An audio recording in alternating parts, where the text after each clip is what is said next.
us about this Walker Buehler deal, because Harold and I are both a little surprised by this one. Yeah, what's going on, guys? As you've seen, the market has been moving over the last 12 hours or so. And so after Sean Manaea goes back to the New York Mets, they were a team that we were interested in Walker Buehler. But Walker Buehler gets a one-year, $21.05 million deal from the Boston Red Sox. He now becomes the veteran in a very young rotation. And I think when you look at what Walker Buehler brings to the table, what he was able to do in that postseason run, that World Series run for the Los Angeles Dodgers, you're talking about a guy coming off of double Tommy John surgery that pitched his best down the stretch for the Los Angeles Dodgers en route to a second World Series title. So now he becomes the veteran presence in that rotation, a guy that will now be able to pitch a full healthy season for the first time in a while and then jump back into the market next winter. Well, Russ, do you know why a one-year deal was out there for Walker and not more?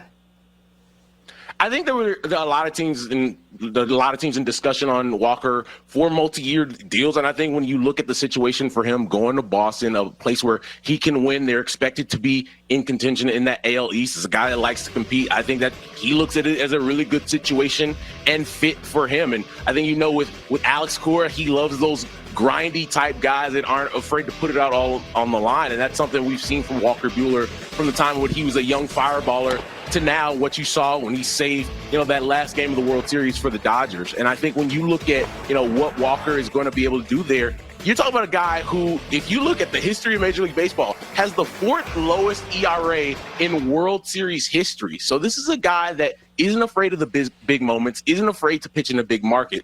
And I think, the Red Sox, with a new-look rotation, obviously you go out and get Garrett Crochet, and they want Walker Buehler to be a big part of that. Yeah, I think it's real interesting, too, why he was attractive to the Red Sox is not surprising, but I think it's also their philosophy. We saw him throw a lot of breaking balls. This wasn't Walker Buehler, here's my fastball, I'm challenging you, like we saw for the most part of his career.